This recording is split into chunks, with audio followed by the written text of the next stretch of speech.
So ADHD, I mean, some of you guys know this. I have ADHD and then I have autism as well, level one. So you have like three levels of autism. So level three would be like extreme, right? Where you have someone who's maybe like nonverbal, maybe not even able to feed themselves, need it's basically like level one, two, and three is like how much support you need, right?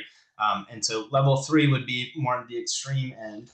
And I actually might get a visual for you because this might be easier. I just thought of that.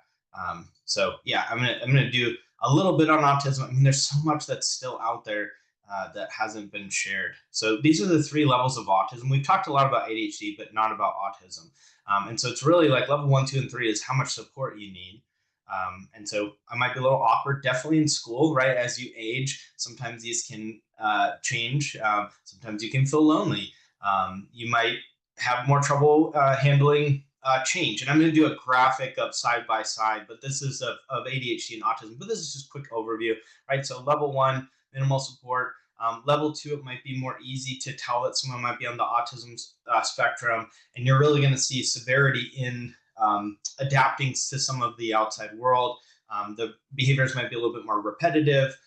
There might be a little bit more developmental delays or milestones. Social battery might be more limited. And then level three, it's might be very obvious that you might have autism. So again, you might not be verbal. Change in transition might be just unbearable. Repetitive movements very often. So these are just, again, this is an overview. I'm not an autism spectrum expert, but this is level one, two, and three is what I say by that. So generally, not all, but generally, if you are a real estate agent and you are on the spectrum, you're probably going to be more on level one or level two. If level three, you probably need so much support that you may not be able to do that. It just depends. And there's a lot of gifts with autism. Like even like level one, two, three, the brains are formed a little bit differently. So it's a pretty neat thing. Autism itself is very interesting. So we're going to go a little bit more into that. But essentially, what we're going to do is kind of what is ADHD, what is autism, and compare them a little bit, and how the symptoms can overlap, and then just give a little bit more of the history behind that, and like the co-occurrence, things like that, and then what it can look like. And then also we're going to do that, then apply that to entrepreneurs. So how does it show up in our lives as an entrepreneur? And then what can you do about that? And just kind of an overview of that itself. So that's the agenda, and then we'll go for the questions. And what's really interesting is like this was 2013. There's so much new research on ADHD and autism and neurodivergence. So up until 2013, you couldn't be diagnosed with both, which is wild. So you could either have ADHD or you could either have autism, and they would put you in one category or the other, and you couldn't have both. And when we look at this, what we see is that a lot of people with autism have ADHD. It kind of goes back and forth. So 30 to 80% of people who have autism show ADHD traits, and then 20 to 50% of people with ADHD display autistic traits. So there's a big overlap, and there's a lot of things that can kind of co-occur. And so then 50 to 70% is genetic, like a genetic overlap, and with different neurodevelopmental pathways. And so some people think that it's kind of a spectrum, and ADHD and autism are within the spectrum. It's not a complete separate thing. And then some people think it's very complete and separate. And I would say most people are going to say it's more separate right now. So I want to show you a chart first off with this to show the overlap. And this is from Neurodivergent Insights with Dr. Neff. They have a podcast. They're so good. They're so good because there's a lot of stuff that's outdated with ADHD and autism. And there's a lot of newer research. And what I've found, and what I've, being in the field with ADHD and talking to people, is that these guys really have a reputation for being updated and like the new information, and they're very thorough, as you can see. And so I pulled a lot of stuff from Dr. Neff because it's just so good with this, and she has both as well. And so as we can see with ADHD, we're going to seek novelty more. We're going to be motivated more by new and exciting experiences. We might have trouble focusing, except when it's an interest, right? And then we're hyper focused. Sometimes difficulty with social cues. So it might be focusing. It might be that like our attention can miss social cues or impulsivity because we process so quickly, and the person's like speaking slowly, or they're not being direct, or it's not interesting. And then we might say something, blurt something out impulsively, or we might talk too much. Something. So you'll see there's differences in social cues and difficulties with that, but they're coming from different places.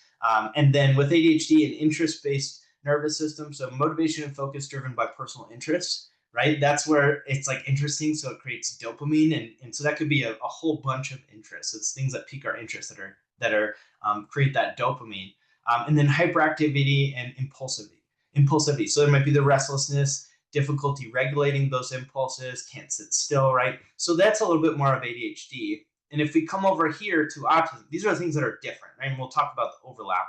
But with autism, as we compare them, with autism, you're going to find comfort in repetitive behaviors, routines. You're going to want familiarity. With autism, we can take in up to 70% more stimulus than somebody without ADHD, without autism. So 70% more stimulus. So we have an extremely sensitive nervous system. Someone with ADHD is going to have a very sensitive nervous system. Somebody with autism is going to have like even more extreme. And so you might pick up on lights being too bright, or sounds being too much, or textures of clothes. Like I have to have having autism. Like I have to have soft clothing. I like a lot of the belts I have aren't like super like thick because it can ignite my sensory stuff. There's certain fabrics like microfiber things that kind of catch on your hands. I can't do it. Like fleece stuff. There's certain stuff, certain noises might be too much. And so we take in so much stimulus, so it can be overwhelming. So familiarity can actually help soothe the nervous system because you know what's coming, because almost all the sensory stuff can almost feel like dysregulating. And so familiarity can feel really safe for a lot of reasons, including that. Preference for routines, right? Like the sameness. With autism, we have what are called regulatory routines. And so there's certain things that calm our nervous system that are predictable and a sameness.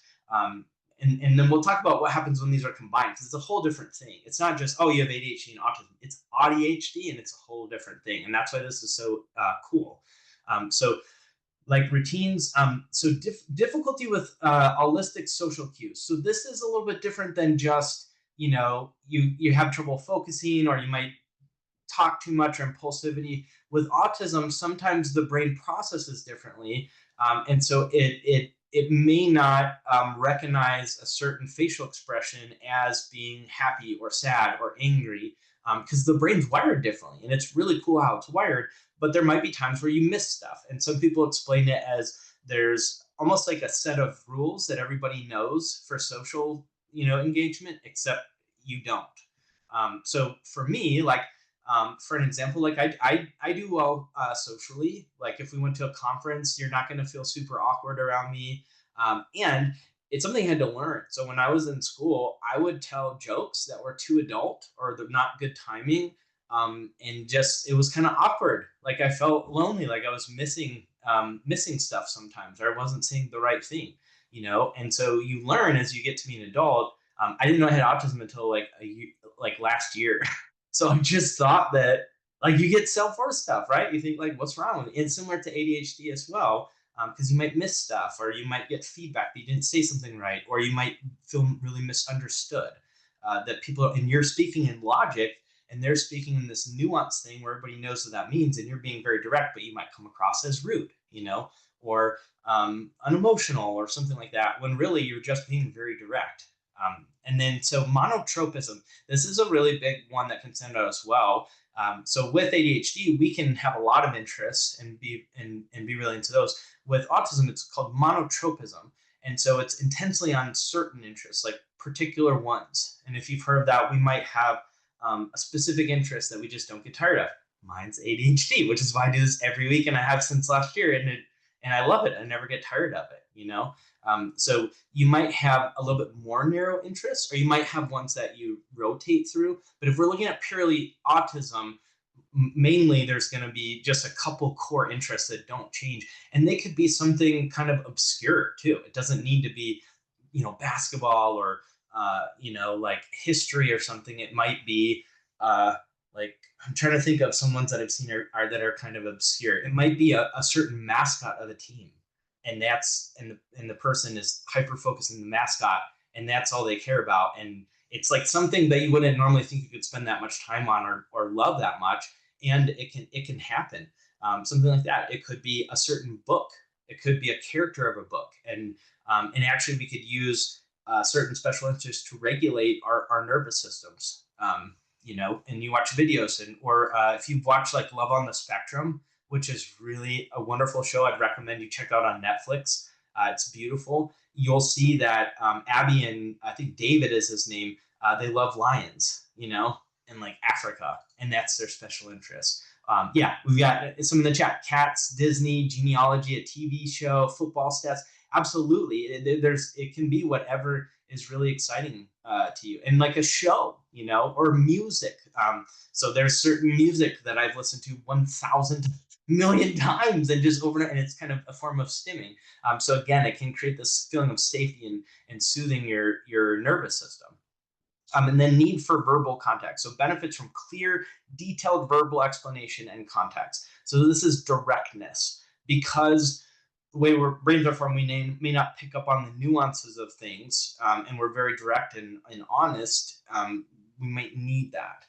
So that might be really important. So you have this, you have this person, right, who's got ADHD, and this is what my brain feels like as well. And I'm sharing that so you can relate. This person with ADHD that's seeking novelty, right, seeking new experiences and challenges, and gets restless and gets bored and is impulsive and wants change and is hyperactive. And then you also have this other part of the brain that wants sameness and familiarity and structure and very narrow interest and predictability, right? And that's a really interesting thing. It's like sometimes they can be fighting against each other, and sometimes they work together really, really well. And then sometimes they clash. And so that's having the self-awareness of if you do experience that, or if you have a kid or a family member, somebody who is wired like that, it's how do you honor your whole system in a way that keeps you happy, healthy, and peaceful.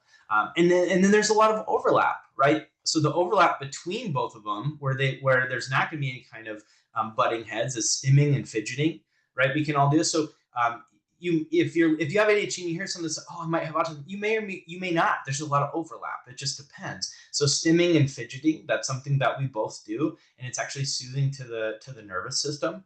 And that could be playing with your pen. It could be playing with your hair, your beard if you have one, your long hair if you have long hair. It could be wiggling your leg when you're sitting still. It could be chewing on a pen. It could be picking skin. It could be eating. I mean, it could be all kinds of stuff. We'll do a call on stimming. Sensory differences. So you could be hypersensitive to stuff and just have ADHD, not autism too. So you might have a lot of sensory stuff. Impulse control.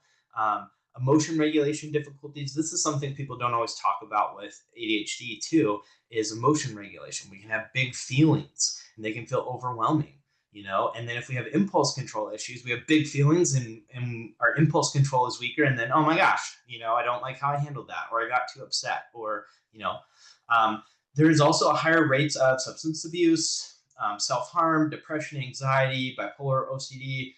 So with the substance abuse, a lot of times that can be, not always, but like self-soothing, self-medicating, especially if you're undiagnosed, which a lot of us are in our different generations. And then there's a lot of overlap. Sometimes autism can get misdiagnosed as OCD or anxiety, or maybe there's both. I have OCD as well. I've gotten diagnosed with depression, anxiety, and OCD as well. So there's a lot of stuff. Eating disorders. This is interesting. So they can be for different reasons, So with eating disorders, with autism, there's something called ARFID, which is basically kind of like food restrictive, but it's based on sensory stuff and the brain. It's not like anorexia or something. It's like certain foods and their texture or their smell can create like feeling of repulsed. And there's only specific foods you might eat, or safe foods, and that might get worse as you get more stress. So you might have a shorter list of safe foods, which happens to me. I experience this. And so then when I'm really stressed, I just go to my safe foods and then I'll still eat. Otherwise, I won't eat, which I'll do more on that. But it's not the same as like, it's technically can be an eating disorder, but it's restrictive eating. But it's coming from a sensory place, not a psychological, I need to look a certain way or not, or like the medical backing, right, of anorexia or those kinds of things. So it can come from a different place. But ARFID is different than those, but it can look like anorexia, but it's called ARFID. Um, Communication patterns is something in there, info dumping, connecting over shared interests, story swapping, right? If you've been in a room with us all together, oh my gosh, it's just so fun, right? We never run out of stuff to talk about because we both talk at this high speed and we're passionate and have some similar interests. It's really fun. And so you'll see that with autism too, especially if it's part of the monotropic interests. You're going to find that people know more on this certain topic than most, which is, and I'm always working to do that, right? I'm not the master of ADHD and I never get tired of it. And it's hard to compete with someone who's got autism that has a special interest because I don't have to time block in studying. I do it all the time because it's what I want to learn about because it's fascinating, right? And so I don't have to time block in 15 minutes a day and get tired of it. You just do it. And so you'll find that with your special interests is that you go to them to feel better. They help you regulate. They make you happy. And then if it helps people like these do, oh my gosh, watch out, you know? So, and then we'll do all the graphics in the recap email. So you'll get all these too. So executive function difficulties, right? Trouble executing on tasks. This is big. If you have both of these, you're going to have a higher level of executive dysfunction, right? Like executing on tasks, organizing, prioritizing, especially if you have like rigid structure with autism or a certain set of rules or ways you want to do something that might create even more of a barrier of executing on things or getting things done, or you might notice more details. Increased risk of victimization. So with autism, if you have both of them, a lot of times we're very direct in our communication and we also doubt ourselves because we miss social cues. And so if you have both, you could be more likely to get taken advantage of, to be used, to be in relationships with people that might not have good intentions, might not be healthy, because you take things at face value and you're more literal. And so when somebody says they care about you, you hear them. If they do something else that shows that they don't care about you, or there's subtle cues that someone else might pick up on, you're very smart. You might think, oh, they're doing that because of this, you know, or I know this, or you might rationalize it, or you might say, well, they said this, so I believe it. Because a lot of times in both categories, ADHD and autism, there's deep empathy there. And there's rarely malicious intent. I mean, even with autism, the prevalence of narcissism, I think, is like 0.04% or something. It's very rare for someone to have autism and narcissism.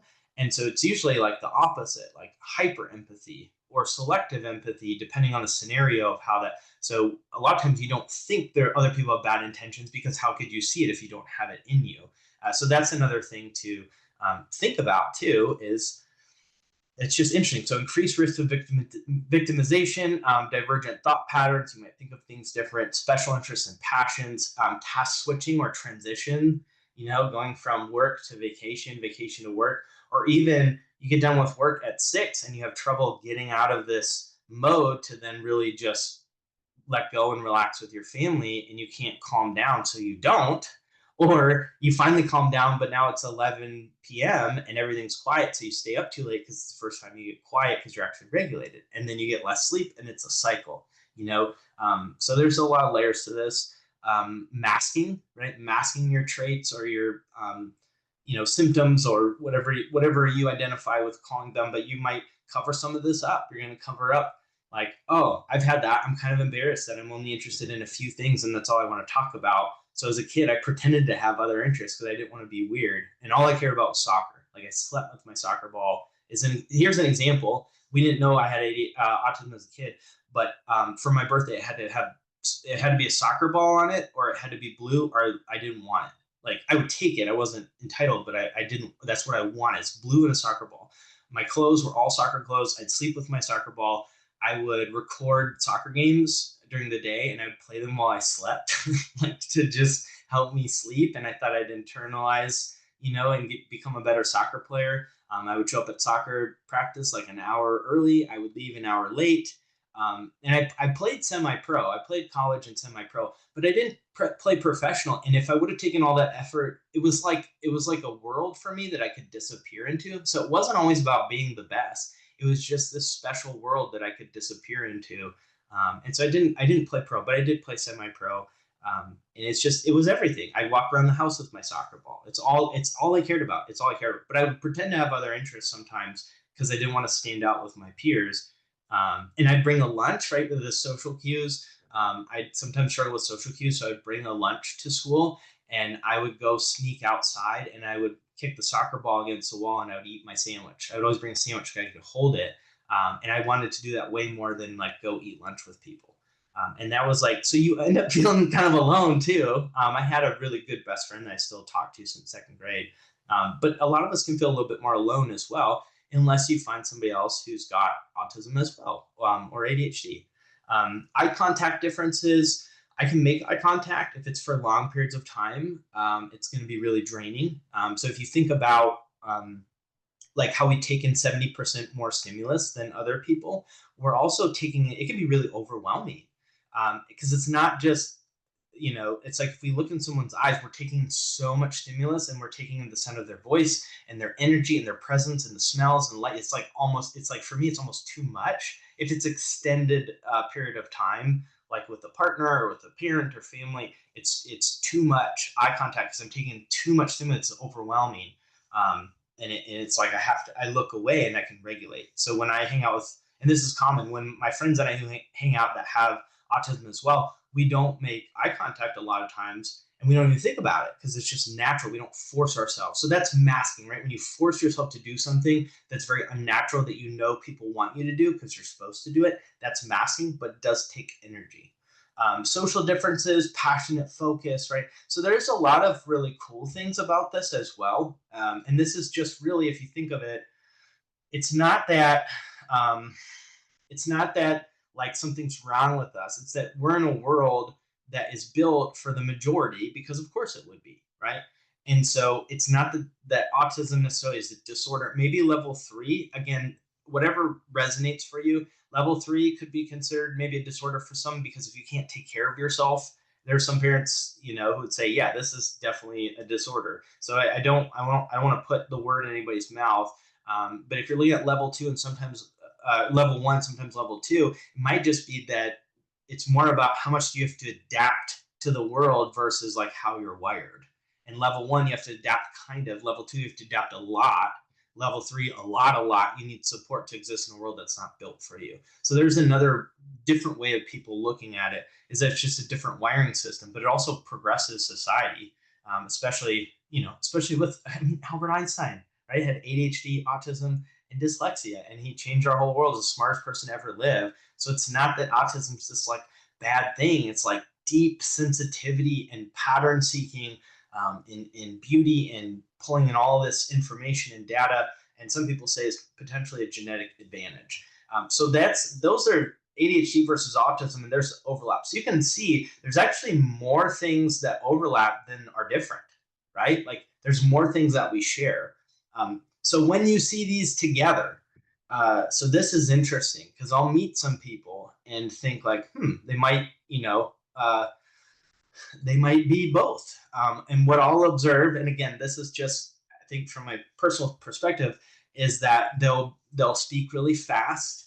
They'll be very passionate, and you're going to see a much longer like info dump on something they're passionate about than someone else, and they might miss cues of when to stop. So, for example, I went to a coffee place and met someone who worked there, who very likely had both, and said that they thought they probably did, and they don't. Amazing, passionate, incredible person, and I could tell was not getting cues that I was ready to leave. And then when I realized you can be more direct with people who have autism because it's the language they speak, so it doesn't come across as rude. So where someone else might say, okay, well, it's getting a little late, I better go. But you can say, hey, I might be done talking right now, and I really like talking with you. Can I come back again? Right? You can be very direct without the niceties, and then they're like, oh yeah, I really like talking with you as well. I'd love for you to come back. Okay, will you be here Wednesday? Yes. Okay, great. And then you can leave, and it's not taken as offensive, whereas it might seem cold with somebody else. But some of the things is just deep passion about very narrow interests, maybe info dumping, maybe missing some cues. Can be some things. There might be almost like a childlike wonder that can happen as well when you get excited about something. There's like a just it's I don't know. It's beautiful. I think it's so cool. So again, it can show up in different ways with everybody. But there's some. This is really where the overlap is, and some things there. So I'm gonna stop sharing for a second. And I know we have questions, and I'll go back and go through some of these as well. Um, so another this is another chart that I think is kind of neat that can show this, and I just get passionate about this stuff, so I'll probably go over a little bit on the regular. We'll go to questions probably when we have 20 minutes left. So here's another chart, and we'll include these in the notes that we send out. So with ADHD, you might get easily distracted, trouble focusing, hyper focus on special interests, right? So you can see how they land together. So with attention, you might have inconsistent attention and then struggle with transition. Social skills, so there might be some social inconsistencies. So there might be some impulsiveness, interrupting, or just trouble reading the cues.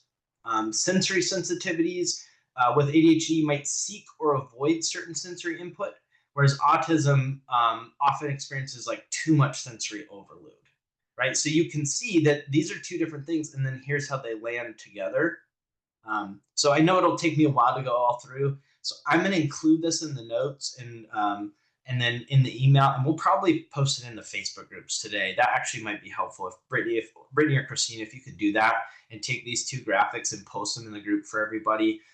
So that way, I'm not using the rest of the time just on this, but I'm going to point out a couple things in this that would be helpful. So routine and flexibility, right? So with ADHD, we might struggle with organization, dislike strict routines. But with autism, prefer strict routines, dislikes unpredictability. So what you're going to find is difficulty with both too much structure and too much flexibility, more so than with someone with just ADHD, right? So you're going to need structure, but if it's too flexible and it changes too much, it might dysregulate you. So you're going to need to play with what that looks like. One thing, for example, that works really well for me and other people I've coached is what I call the bookends. And this can calm our nervous system with leaving flexibility. And so the bookends might be you can't control what happens in the day, but you can control what you do at night, and you can control what you do in the morning. So you might have a couple core things in the evening that are the bookends, right, of the day, but they don't have to be done in a certain order, but they do get done, right? You might take a bath with Epsom salt every single night. Someone else, that might seem excessive, but that might be calming your system. You might do Sudoku from a certain book every single night. But they can change, right? But that's where I'm at. This is bath used to be mine. Now it's a shower. They can rotate, but like Sudoku, same book, you do a certain amount every night. You might have a certain tea you have, like something that's going to bring in some sameness, but you don't have to do it in a certain order, but it does create similar patterns. And in the morning, you might walk the dogs every morning before you do something. You might eat a certain food. You may eat certain food, same food every single morning for like years, or you switch it up. It just depends on what your nervous system needs. But that sameness can actually make you feel regulated and really like safe, So emotion regulation. So with ADHD, impulsive emotional reactions you can have big feelings. And then autism, we can have what's called alexithymia with autism. And what that is trouble recognizing our feelings sometimes or in others. And so it might be hard for us to name what the feeling is. We might not know what it is for a couple of weeks. So you have this intense feeling of emotion, but you can't name it, and it's hard to feel it, so it stays a lot longer. So that's what can happen sometimes if you have both, is you can't put a name to it, so you can't release it, but it's there and you have really big feelings and emotion regulation stuff. And this is stuff that you can work on in therapy to recognize things or to have a process. But intense emotions may have difficulty recognizing feelings. So let's see. And then, so common strengths. ADHD, creative, energy, adaptability, and then with autism, attention to detail, deep knowledge of interest, amazing pattern recognition, right? And so that's how it can show up, as strong pattern recognition, creative problem solving, lots of cool ideas. And then I don't want to say rigidity, but it's like if you have a narrow interest and you stay with it, you can really get far with something because you don't get bored of it. You don't get bored of it. So that's just a little bit. We'll do that. We'll send that out so you can see it. So again, this is just another overview, and I'm gonna send out more notes than what I covered. But both are neurodevelopmental. They say condition. I mean, neurodevelopmental adaptations, honestly, because it's great to have someone who's creative that has very narrow interests and can go really deep on them. I mean, it's good for our society, let's see. Okay. So, um, let's see. So just a couple things, and then I want to go into for entrepreneurs around this. So, like I said, in 2013, clinicians were not allowed to tell you you had ADHD and autism. You had to pick one, which is wild. So it led to a lot of misdiagnosis or underdiagnosis, especially in women or people who are assigned female at birth who learned to camouflage traits or and sometimes autism can show up a little bit differently in men and women as well. And so a lot of times they got misdiagnosed as anxiety or depression or bipolar, all kinds of things. And so you are seeing people more often get a diagnosis, and then there's a whole thing about, well, autism is way more prevalent and it's on the rise. And so again, it's I'm not going to get into that too much because I know it's a hot topic. What I'll say though is left-handedness back in the day was looked at as a deficit, so a lot of people hid it, and they pretended they were right-handed. And then eventually, because it was associated with like in the Bible with something negative about your left hand. You can look this up; it's really fascinating. So then, when all of a sudden it was okay to be left-handed, all of a sudden we had all these people with that were left-handed that weren't pretending they were right-handed. So you also have to look at the bias of when things are there's more education out there, and there's not a huge stigma that you're going to have an uptick in people left-handed. Is it because there's something in the water causing some more people to be left-handed instead of right-handed? No, it wasn't. And you'll see that in other demographics as well. When stigma is released, then you're going to see a higher level of diagnosis or our study, right? Since 2013, now you can have both. And so all those people who are both are getting more of a diagnosis. So it's really, really interesting. And then if you thought ADHD was underdiagnosed in women, well, look into autism, because autism in women at one point wasn't even a thing. So yeah, it's pretty interesting. So again, if you're a female, you might internalize a lot of your traits. It might come out as anxiety. When you're masking your symptoms, it's going to come out sometimes as anxiety, and so it's a really interesting thing. Another thing that I think is kind of interesting is that ADHD, they say, tends to be externally dysregulated. So we're seeking stimulation and loses focus like outwardly, whereas autism is internally dysregulated. So we might become overstimulated and withdraw to regulate. So a ADHD person might seek external stuff to regulate. Autism, you're going to go internal, kind of remove yourself. And again, it's not a hard, fast rule, but it's really interesting. So okay, so then we look up 5 more minutes and we'll go to questions. How does ADHD show up in entrepreneurs? Because that's what we're doing, right? And it's actually really, really cool. So with ADHD, and like there's hyper focus, but it's on even more narrow interests, and so it can really drive innovation. You're going deep on something that nobody's really gone that deep on before. There's pattern recognition that a lot of people might miss. So this is ADHD. If you have both pattern recognition, and you might see opportunity somewhere that someone doesn't see. And there's unconventional thinking that can challenge the norm. Because the brain is wired differently, it's going to see things different. It's going to see different patterns. It's going to do different things. And so it's actually going to change the norm and challenge things. So that's a really powerful thing that can happen. I mean, and again, as an example with this whole community, that you are the reason that this exists, is there's this hyper focus. I have a mental health background on ADHD that never get tired of it. And then so many people were involved and helped build it. And so to my knowledge, there's nobody that's gone this deep on ADHD in real estate before. And now it's a thing, right? We're all on this call and it's really cool. And then a lot of people didn't quite see the opportunity in it. Or how many people had it, and see the patterns of all the people in the real estate world. Because now it's estimated probably over 50% of agents have it. But with my autism brain, I was able to see, oh, that person's showing this pattern, this, and my mental health background. So I was able to identify how big of a thing it was, and then think of a way to do it. And then I did these calls for free, and everybody told me I was crazy and I should charge, but I didn't want to, right? Like I didn't want a barrier for diagnosis. And so a lot of people didn't think that was great, and now they're copying the model because we have a paid group coaching group if you want, and then now that creates income, and then we can go deeper with the people who want it. And if you want free stuff, you come on these calls only, you know. So that's just a little example, and I know other people on the call have had examples as well. So it's really really interesting. So then there are some unique things we might come up against, right? As an ADHD real estate agent or entrepreneur, social demands. So you're going to pick up on more information. You might pick up on other things that other people might not. And we're going to watch our social battery, our overwhelm, our sensory triggers, that kind of stuff. So don't overbook yourself and then shut down, right? Don't hyper focus on one thing and then forget to do all the other stuff, and then it's like too much. We want to be aware of some of our patterns of how that can show up. Let's see. So and then burnout, right? We might be more prone to burnout, because burnout it doesn't always look like crashing. It could be brain fog. It could be procrastination, executive function stuff happening more. It could be increase in your people pleasing.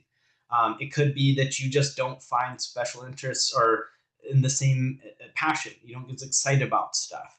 And we burn out. We can feel burnout because we override the signals that say, hey, I've reached my limit. Hey, like I need a break. Hey, this is too stimulating. We shut that down, think we got to push, we got to go hard. And then our nervous system kind of starts to shut down. And then we might get like past the point where we've got to really pull it back. And so that's where we really want to watch that and pay attention to the sensory stuff. You might have breaks in your day to turn the lights off and calm down the sensory stuff. You might allow yourself to stim and have fidget toys, things like that. You might allow yourself to have your favorite food or your safe foods nearby so you eat during the day instead of forgetting to eat, which we can do. And then body doubling, right? Having someone around us when we do work can be really helpful. Having visual systems like dry erase boards or color-coded post-it notes or task zones in certain ways that you organize how you're doing your work. Having a rhythmic routine, giving yourself structure, and going with when you have energy versus what you think you should do. And just doing stuff external to help yourself, support yourself, alarms and calendars and voice memos and checklists and those kinds of things. So we want to work with our nervous system, not against it. We want to pace ourselves for sustainability instead of push, crash, for a couple of days and then push. And then also we want to be authentic.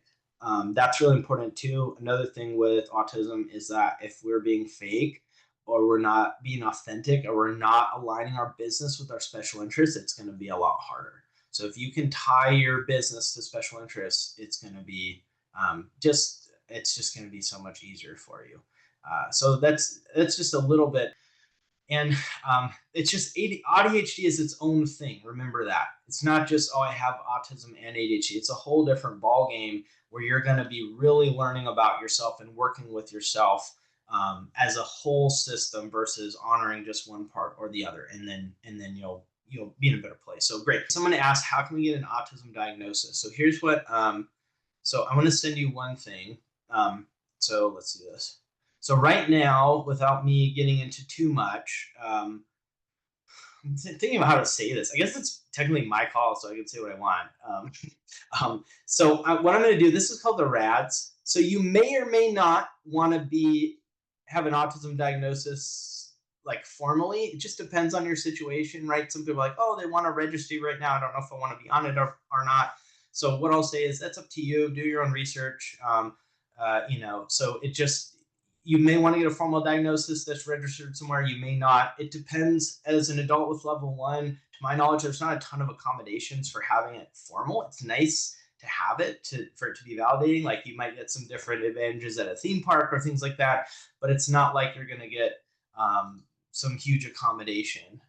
So there was talk of there being a registry. Again, I won't go too much into it. It's just if for some reason you don't want to have a formal diagnosis, there is what's called the RADS-R, and I'm going to give you a link for this. This is, from what I've heard, the most respected self test that for like high masking level 1. So it's as you can see, it's designed to identify adult autistics who escape diagnosis due to a subclinical level presentation.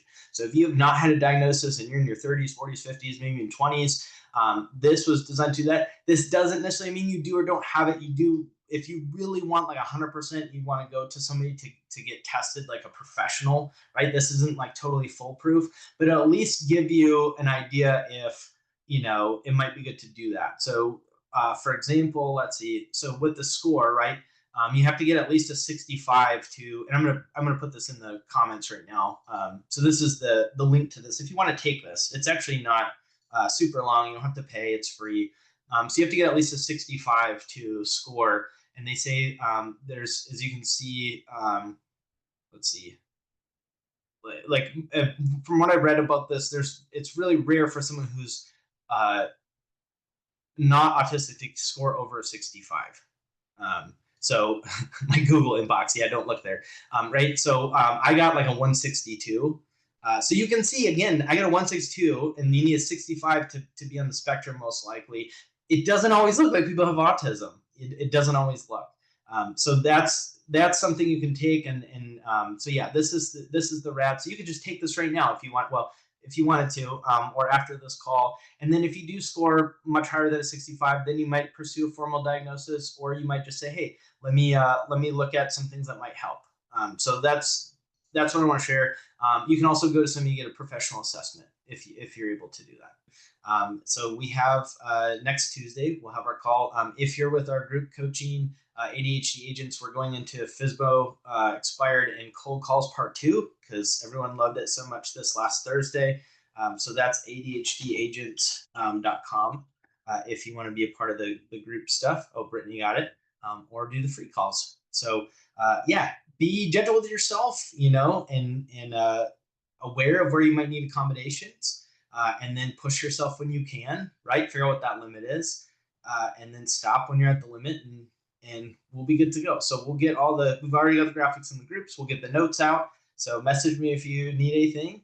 Otherwise, we will talk to you next week. So thanks for being on our ADHD call. All right, everybody, have a good one.